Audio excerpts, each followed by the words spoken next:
Olá, meus queridos, tudo bem com vocês?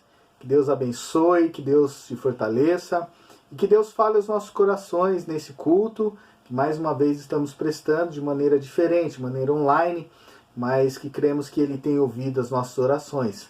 Vamos louvar a Deus com o primeiro cântico, o cântico Casa de Bênção. Hoje a Camila está aqui para nos auxiliar nos cânticos mais uma vez.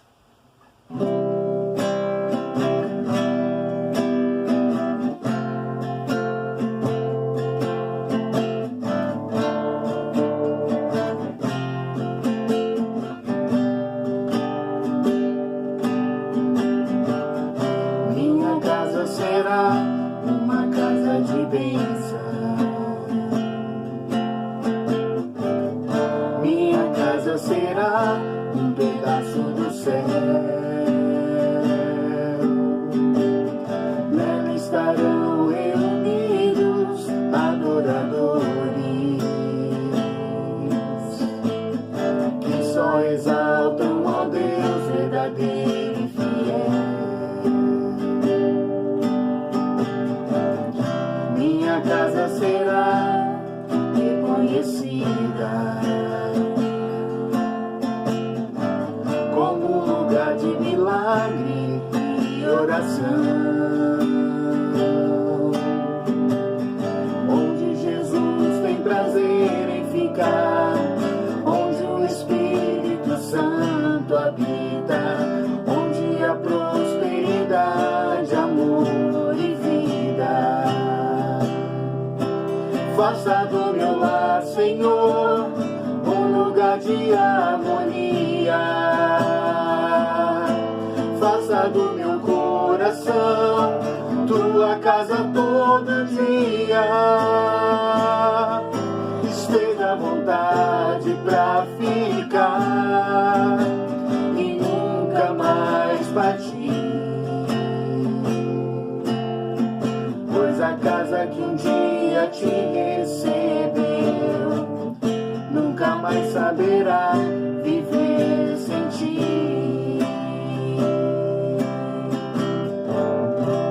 Amém. Vamos ler a palavra do Senhor. Eu convido você aí a meditar agora no Salmo, capítulo 3. Nós vamos ler todo o capítulo. Como de costume, a versão que eu estou aqui é a nova versão transformadora.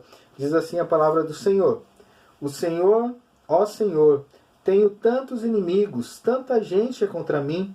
São muitos os que dizem, Deus nunca o livrará. Mas tu, Senhor, é um escudo ao meu redor.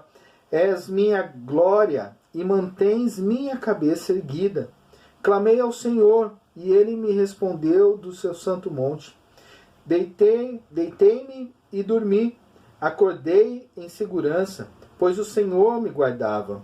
Não tenho medo de 10.000 inimigos que me cercam de todos os lados. Levanta-te, Senhor, salva-me, Deus meu.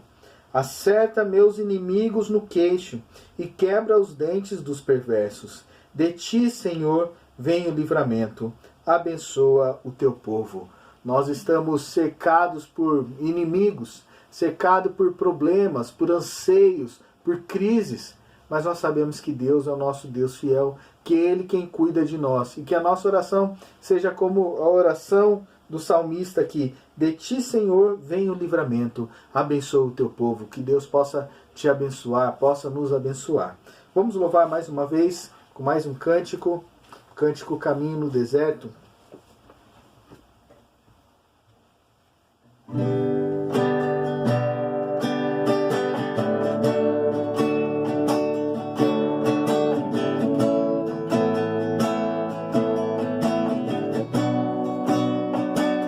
Estás aqui, movendo entre nós.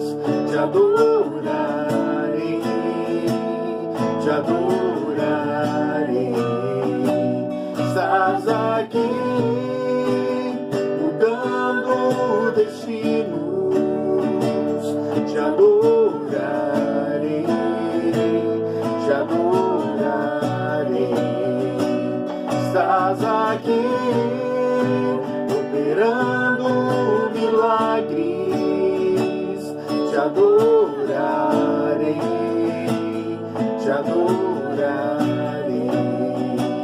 Estás aqui, transformando nossas vidas. Te adorarei, te adorarei. Meu Deus é um Deus de milagres, Deus de promessas, caminho no deserto, luz na escuridão. Meu Deus, esse é quem tu és. Estás aqui, tocando os corações. Te adorarei, te adorarei. Estás aqui, curando multidões. Te adorarei, te adorarei. Estás aqui, restaurando corações. Te adorarei, te adorarei. Estás aqui, transformando histórias. Te adorarei, te adorarei. Meu Deus é um Deus de milagres, Deus de promessas, caminho no deserto, luz na escuridão. Meu Deus, esse é quem tu és.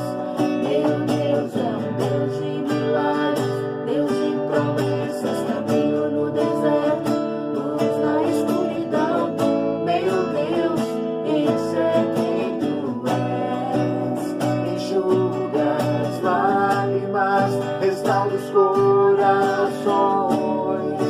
Tu és a resposta, Jesus. Enxuga as lágrimas, restaura os corações. Tu és a resposta, Jesus. Meu Deus é um Deus de milagres, Deus de promessas, caminho no deserto, luz na escuridão. Meu Deus, esse é quem tu és. Meu Deus é um Deus de milagres, Deus de promessas, caminho no deserto, luz na escuridão. Meu Deus, esse é quem tu és. Aleluia. Amém. Esse é o nosso Deus. Eu convido agora a Camila a orar e depois nós vamos meditar na palavra de Deus. Senhor, obrigada, Deus, por mais esse momento. Obrigada por ser o nosso Pai querido, que nos guarda, que nos faz companhia a cada dia, Senhor, que tem sido nosso sustento, nosso alívio, Senhor, a nossa luz. Obrigada, Deus. Que esses momentos, Senhor Deus, que estamos aqui, possam ser realmente momentos de adoração, de gratidão a Ti, Senhor, porque até aqui o Senhor tem nos ajudado, Senhor Deus. Obrigada, Pai. Que o Senhor nos abençoe, em nome de Jesus, Senhor. Amém. Amém. Deus nos abençoe. Vamos meditar na palavra de Deus? A meditação de hoje é no primeiro livro da Bíblia, em Gênesis, capítulo 39. Nós vamos meditar nos versículos de 1 até o versículo 5. Gênesis 39, de 1 a 5. Diz assim a palavra do Senhor. Quando José foi levado para o Egito pelos negociantes ismaelitas, eles o venderam a Potifar, um oficial egípcio. Potifar era capitão da guarda do faraó, o rei do Egito. O Senhor estava com José, por isso ele era bem-sucedido em tudo que fazia no serviço da casa de seu senhor egípcio. Potifar percebeu que o Senhor estava com José e lhe dava sucesso em tudo o que ele fazia. Satisfeito com isso, nomeou José seu assistente pessoal e o encarregou de toda a sua casa e de todos os seus bens. A partir do dia em que José foi encarregado de toda a casa e de todas as propriedades de Potifar, o Senhor começou a abençoar a casa do egípcio por causa de José. Tudo corria bem na casa e as plantações e os animais prosperavam.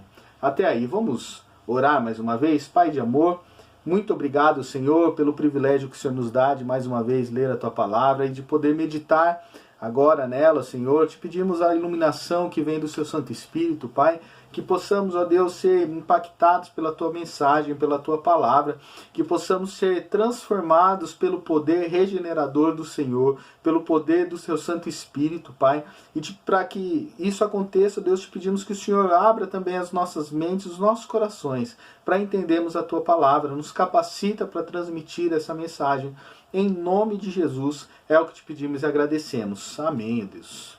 Muito bem, nós já falamos na semana passada sobre como as nossas vidas não pararam diante dessa pandemia do Covid-19 que nós estamos vivendo agora em 2020. As nossas preocupações não deram trégua e para nós, diante de tudo que nós vivemos, nós começamos a ficar preocupados, começamos a ficar nervosos, ansiosos, e isso acaba gerando outros problemas dentro de casa também.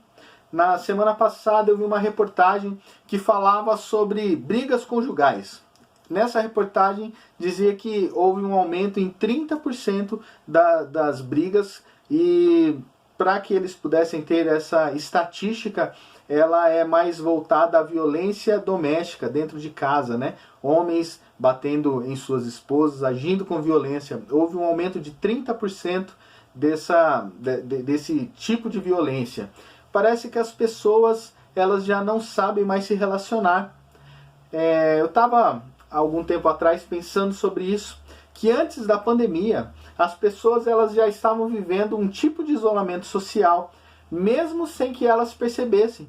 Elas ficavam horas e horas na frente dos seus aparelhos celulares, né, dos seus tablets, longe do mundo real, enfiados ou imersos dentro do mundo virtual, ali das redes sociais. E nós bem sabemos que dentro da rede social nós podemos ser quem nós quisermos.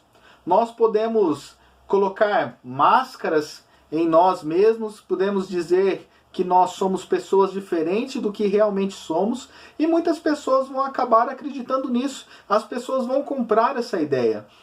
Eu já ouvi relatos de pessoas que compravam até roupas para ir à academia, mas na verdade ela nem fazia academia, ela só tirava as fotos para poder postar no Facebook, poder colocar na internet. Nós podemos ser quem nós quisermos fora do mundo real. Nas redes sociais nós somos quem nós quisermos, mas quando nós estamos na vida real, quando nós estamos isolados dentro de casa, aí não tem jeito, meu irmão, minha irmã.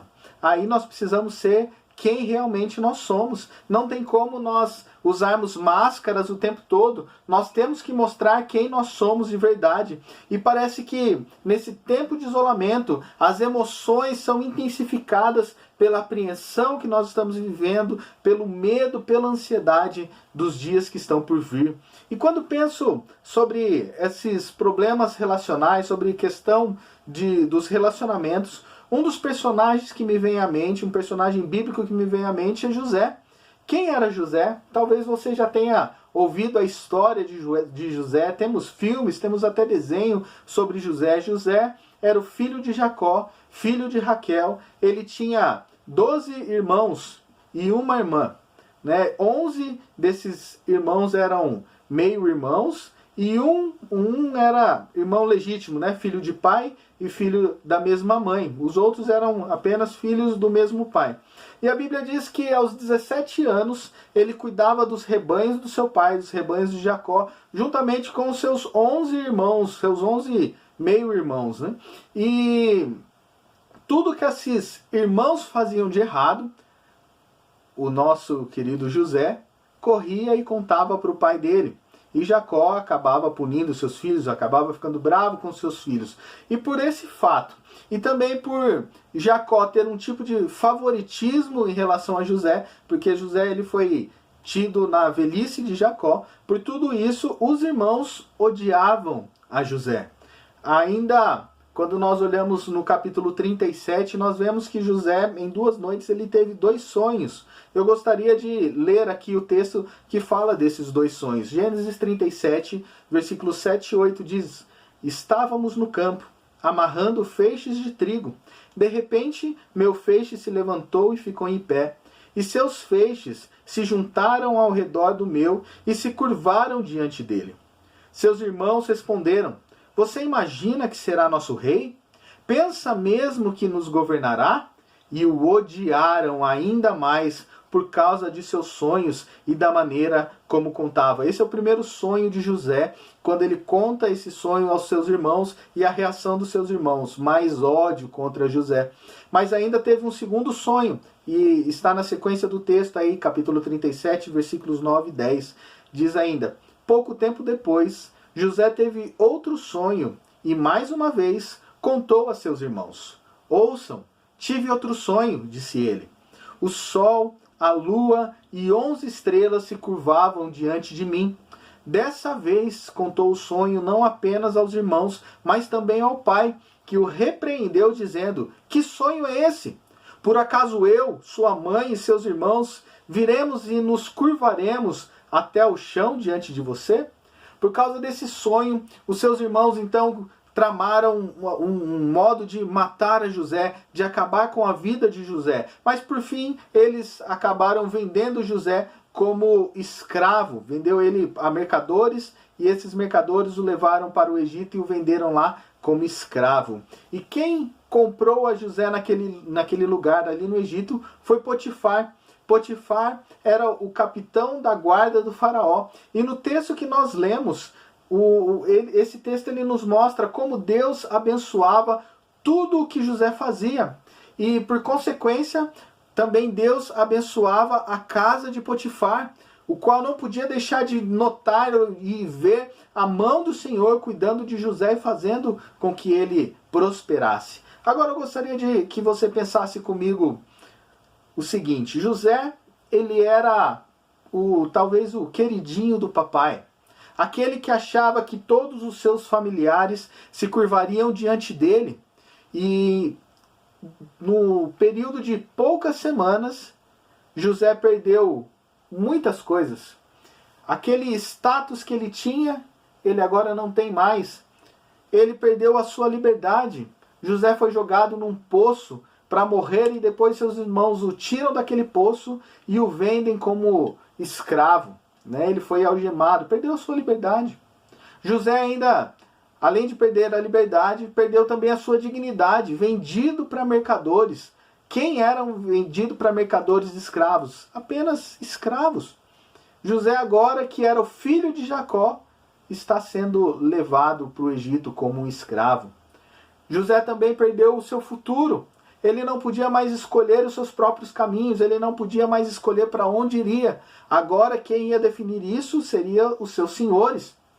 José também perdeu a sua cultura. Ele estava indo para uma terra distante, onde não se falava a língua que ele falava, onde não existia ninguém da sua família, onde tudo que ele estava acostumado iria deixar de fazer sentido em sua vida.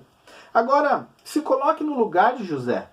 Como não se afundar num poço de amargura, num poço de tristeza, num poço de rancor, de ódio, de falta de perdão? Uma coisa que me chama muita atenção aqui na palavra de Deus, nesse texto, é que em hora nenhuma se fala que José ele esteve com ódio, com rancor, com raiva, ou agiu com falta de perdão. Pelo contrário, José ele agiu do modo diferente. Quando ele está como governador do Egito, seus irmãos chegam ali, ele faz um tipo de teste com seus irmãos, porque os seus irmãos já não o reconheciam, mas então ele, depois de um tempo, ele perdoa os seus irmãos, ele demonstra misericórdia, ele mostra que dentro dele existe um amor diferente. E nessa passagem nós vemos então um José próspero, um José que tinha alguns ganhos, porque Deus o abençoava e Deus estava presente na sua vida. José ele não deu lugar a todos aqueles sentimentos que ele poderia nutrir diante de tudo que ele tinha vivido. Todos os sentimentos maldoso, o sentimento de raiva, ódio, ira, ele não deu lugar. E talvez nos nossos dias nós podemos viver momentos difíceis de relacionamento, enclausurados dentro de nossas casas, e estamos talvez dando lugar a esses tipos de sentimentos. E nós precisamos lutar contra eles. Talvez você possa até querer justificar a sua raiva, né? Quando você discute com alguém ou você passa por alguma situação complicada e você fala, não, mas a Bíblia diz que eu posso ficar bravo. Recorre até Efésios 4, os versículos 26 e 27, que vão dizer, irai-vos e não pequeis. Não se ponha o sol sobre a vossa ira, nem deis lugar ao diabo. As pessoas leem esse versículo e falam, não, eu posso ficar bravo, eu posso mirar, eu não posso pecar, mas eu posso mirar, eu posso me encher da ira, desde que não se ponha o sol, né? É o que o versículo aqui diz. E as pessoas acabam se esquecendo do que está depois desse texto. Versículo 31 desse mesmo capítulo, capítulo 4 de Efésios, diz também, longe de vós toda amargura, e cólera, e ira, e gritaria, e blasfêmia, e bem assim toda malícia. Então nós podemos nos irar? O texto bíblico diz que até podemos nos irar sem pecar, mas longe de nós tudo isso. Não vale a pena passar por esse momento, não vale a pena deixar com que a ira tome lugar no meu coração, não vale a pena eu me encher com essa ira a ponto de deixar de perdoar o meu próximo, a ponto de tentar resolver as situações de relacionamento que nós estamos vivendo. Não vale a pena. Longe de nós essas coisas, longe de nós a amargura, longe de nós a raiva, a cólera, a ira, a gritaria, longe de nós as mentiras, as blasfêmias, longe de nós toda a malícia. É isso aqui que o texto está nos ensinando em Efésios. Paulo nos ensina em sua carta aos Efésios. Mas ainda a Bíblia também nos ensina quais são os tipos de sentimentos que nós precisamos nutrir. Lá, Salmo 15, versículos 1 a 3, vai nos dizer, Senhor, quem pode ter acesso ao teu santuário? Quem pode permanecer em teu santo templo? Em teu santo monte? Quem leva uma vida íntegra e pratica a justiça? Quem de coração fala a verdade? Quem não difama os outros? Quem não prejudica o próximo? Nem fala mal dos inimigos? Essas pessoas que nós devemos ser, pessoas que permanecem no santo monte de Deus, as pessoas que são íntegras, e nós falamos de integridade no último domingo, pessoas que praticam a justiça, pessoas que falam a verdade, que não difamam os outros, não prejudicam os outros, não querem o mal das outras pessoas. Esse tipo de pessoas que nós precisamos ser, meus queridos irmãos e irmãs. Precisamos mudar de rota, meus irmãos. Quando nós passarmos por qualquer tipo de conflito, seja no âmbito profissional, seja tanto no pessoal, na nossa vida, no nosso relacionamento familiar, ou onde quer que seja, nós sempre temos uma escolha. Nós sempre temos um caminho a percorrer. Nós podemos percorrer o caminho da amargura. E esse caminho da amargura, ele vai nos levar a viver uma vida de reclamações, uma vida de tristeza, uma vida de descontentamento. E nós iremos acabar pregando toda essa tristeza, esse descontentamento. Nós vamos propagar essa coisa ruim que está dentro do nosso ser para as outras pessoas. E acabaremos contaminando as outras pessoas também. Seremos pessoas amargas. Não seremos pessoas que se alegram com as coisas boas da vida. Mas ainda podemos escolher um outro caminho. E esse caminho é o caminho muito melhor. Ao invés do caminho da amargura, nós podemos escolher o caminho do amadurecimento. Esse caminho, ele nos leva a viver uma vida diferente de como nós estávamos. Ele nos leva a uma vida de progressão.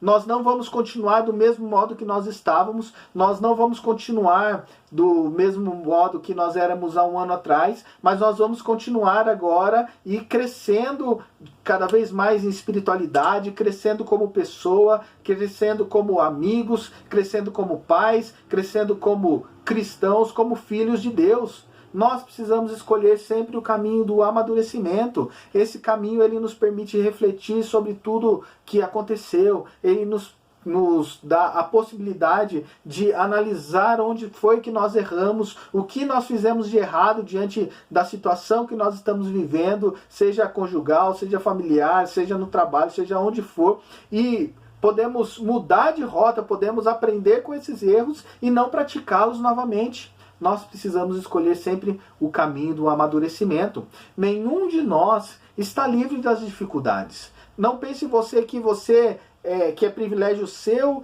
todas as dificuldades que você tem passado. Cada um de nós tem uma dificuldade. E cada um de nós sabe a intensidade da sua dificuldade. Mas o fato é que nós somos transformados e somos moldados diante das dificuldades, diante dos problemas que nós vivemos. Deus estava preparando aquele jovem de 17 anos para assumir um dos mais altos cargos que existiam naquela época. Acima de José só existia Faraó. E abaixo de José vinha todo o Egito e toda aquela nação. Para que José pudesse chegar naquele lugar onde ele chegou, ele precisou ser vendido como escravo pelos seus irmãos. Ele precisou ser caluniado pela esposa de Potifar, acusado de estupro. Ele precisou ser preso.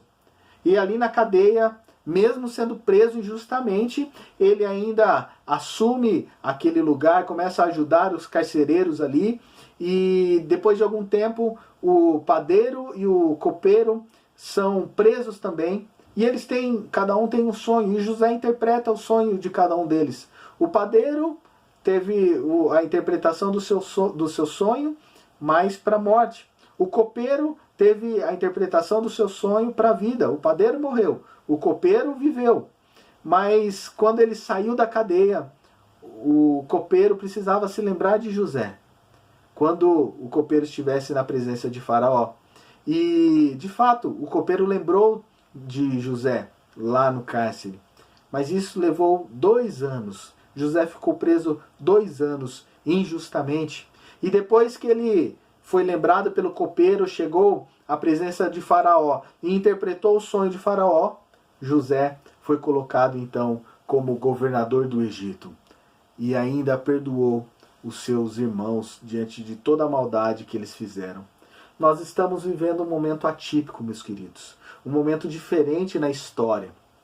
Esse momento é um momento de amadurecimento. Não é momento de amargura. Não é momento de nós olharmos para nós ou olharmos para Deus e começarmos a achar que Deus não se importa conosco. Esse é o momento que nós podemos aprender que Deus ele continua conosco mesmo em meio às tempestades da vida, mesmo em meio às dificuldades, aos problemas que nós enfrentamos. Valorize as pessoas que estão ao seu redor. Ame essas pessoas. Lembre-se que o próximo pode ser aquela pessoa que está dentro da sua casa. Jesus nos disse para amar a Deus sobre todas as coisas e amar o nosso próximo como a nós mesmos. Nosso irmão que está dentro de casa, nossa esposa, ou marido, ou filho, né, ou sogra, sogro, quem for que estiver aí com você, ame essas pessoas. Tenha atitudes de amor para com essas pessoas. E assim você vai ser luz na escuridão. Você vai fazer a diferença tanto na vida dessas pessoas como você mesmo vai perceber a diferença em sua vida. Os sentimentos maus nos afastam de Deus, mas os sentimentos bons, as coisas que nós precisamos buscar de Deus, o amor, a sinceridade, a paciência, a paz, essas coisas nos atraem cada vez mais para Deus. Saiba que Deus está nos preparando a cada dia, meu irmão e minha irmã, e no devido tempo nós tomaremos o nosso lugar no reino de Deus. Que Deus abençoe a sua vida, que os seus relacionamentos possam ser restaurados, possam ser mudados através das suas atitudes, através da confiança no nosso Deus. Que Deus nos abençoe. Vamos passar agora para o nosso momento de oração. Nós temos alguns pedidos. A doutora Vilma continua internada por causa do coronavírus. O Rafael, esposo da Cíntia, e o Reinaldo, esposo da Cleo, que também os dois tiveram um AVC, estão internados ainda, com um caso bastante grave. Vamos orar pelos irmãos. Nós já estávamos orando há algum tempo pela Eliane e pelo Odilon, que são enfermeiros em São Paulo, da Igreja Batista, e graças a Deus eles estão com a sua saúde restaurada, agradecem as orações, e agora nossa oração agora é de agradecimento pela vida e pela ação do nosso Deus na vida desses irmãos queridos. Vamos orar também por todos os profissionais da saúde que estão enfrentando toda essa pandemia. Orar ainda pela família da Aldira, pela família da Dona Maria Helena, pelo seu Pedro e a Dona Mari também, pela Dona Rosa, pela Eliana, mãe da Thaís, a Giovana e o Davi, filhos do Valdir. Orar também pela Marta Nascimento, pelo seu filho. Orar para que Deus acabe logo com essa pandemia, dê uma solução para que tudo isso possa ter um fim e nós voltarmos para as para a normalidade. Vamos orar pela nossa igreja aí em Paulínia, Nova Esperança, por todas as famílias da igreja. Vamos abaixar nossas cabeças e vamos orar. Pai Santo, muito obrigado, Deus, porque diante de tudo que nós vemos e vivemos, ó Deus, sabemos que o Senhor é um Deus vivo e presente, ó Pai. Um Deus que cuida de nós, um Deus que está atento a todos os nossos anseios, está atento a tudo que está acontecendo, Pai. Te agradecemos, ó Deus, pelo cuidado do Senhor, pelo agir do Senhor em nossas vidas. Nos abençoa, ó Deus, e responde às nossas orações, ó Deus. Te agradecemos, ó Pai, pela resposta e a cura do Odilon e da Elaine, ó Deus, que o Senhor continue abençoando a vida desses irmãos, ó Deus, fortalecendo eles a cada dia mais. Que em nome de Jesus o Senhor também, ó Pai querido, dê a cura para a doutora Vilma, que também está com o Covid-19, que o Senhor fortaleça ela, ó Deus. Não sei se ela te conhece ainda, Pai, mas o Senhor sabe, e em nome de Jesus, ó Deus, que ela possa reconhecer o Senhor a cada dia mais como Senhor e Salvador de sua vida, Deus. Abençoa, Pai querido, o Reinaldo, Deus, e o Rafael, que estão internados, ó Deus, por terem tido um AVC. Que em nome de Jesus, ó Deus, o Senhor restaure a saúde desses dois homens, ó Pai. Sabemos que o Senhor é o Senhor dos senhores, é o médico dos médicos, o Deus do impossível, aquele que nem a morte pode conter, ó Deus. E por isso te pedimos, ó Deus, que o Senhor opere um milagre na vida de cada um deles, ó Pai. Abençoe também as suas famílias, diante de toda a tensão e apreensão que eles estão vivendo, Senhor. Abençoe também, ó Deus, todos os profissionais da saúde que estão à frente da pandemia, lutando, enfrentando, ó Deus, cuidando das pessoas que chegam nos hospitais, nos postos de saúde, ó Deus. Em nome de Jesus, abençoe cada um deles, ó Pai. Cuida também, ó Deus, de toda a igreja, Pai, todas as famílias da nossa igreja, todas as pessoas que estão acompanhando esse culto, Pai querido. Que em nome de Jesus o Senhor abençoe, nos guarde, nos proteja e nos fortaleça cada dia mais nos seus caminhos, ó Deus. Te pedimos também pela família da Aldira, Deus, por tudo que eles têm vivido ali, Senhor. Supre todas as necessidades, derrama a sua paz, sua graça naquele lugar. Te peço também, ó Deus, do mesmo modo pela família da Dona Maria Helena, abençoe a sua família, os seus filhos, nora, Deus, netos, ó Deus. Cuida, Senhor, fortalece cada dia mais esses irmãos queridos, ó Deus. Te peço ainda pelo seu Pedro, a Dona Mari, Deus, abençoe, ó Senhor, cada um deles. Te agradecemos pela vida deles, ó Pai querido, e te pedimos que o Senhor os proteja, os livre de todo mal, de todo perigo. Seja com a Dona Rosa também, ó Pai, restaurando a sua saúde por completo, Deus, essa irmã tão querida que nós temos, ó Deus, continua a protegê-la, Deus, a livrá-la de todo mal, Senhor. Em nome de Jesus, te pedimos também, ó Deus, pela Eliane, mãe da Thaís, pelo Davi, pela Giovana, Senhor, pela Marta, pelo seu filho, Senhor. O Senhor conhece cada um, ó Deus. O Senhor sabe a necessidade de cada um. E por isso eu te peço que em nome de Jesus o Senhor intervenha de maneira poderosa sobre cada um deles, ó Pai. Em nome de Jesus te pedimos isso, sabendo que o Senhor é poderoso para fazer infinitamente mais do que nós pedimos ou pensamos. Dessa forma também te pedimos, ó Deus, que o Senhor continue a capacitar os médicos, os pesquisadores, ó Deus, para que ache logo uma cura para o Covid-19, ó Deus. Se for da sua vontade, ó Deus, que o Senhor intervenha de maneira sobrenatural sobre tudo isso, ó Deus, e que logo nós possamos, ó Deus, estar juntos, unânimes no templo, ó Pai querido, como fazia a igreja primitiva, para poder te adorar, para poder te cultuar, Pai.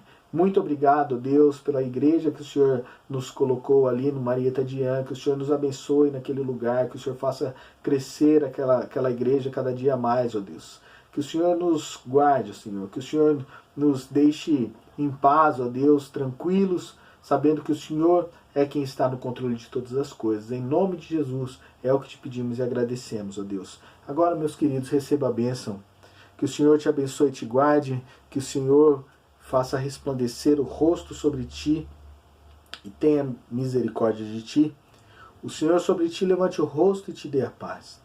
Que a graça do nosso Senhor e Salvador Jesus Cristo, que o amor de Deus, o eterno Pai, e as ternas consolações do Santo Espírito de Deus repouse sobre você, sobre sua casa, sobre a sua família e sobre todo Israel de Deus espalhado pela face da terra, hoje e para todo sempre. Amém.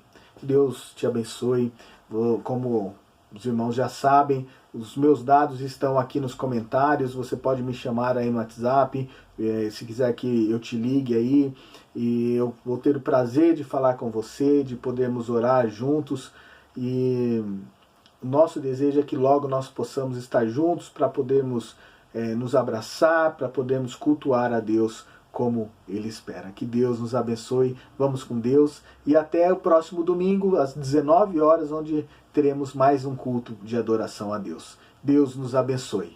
Grande abraço.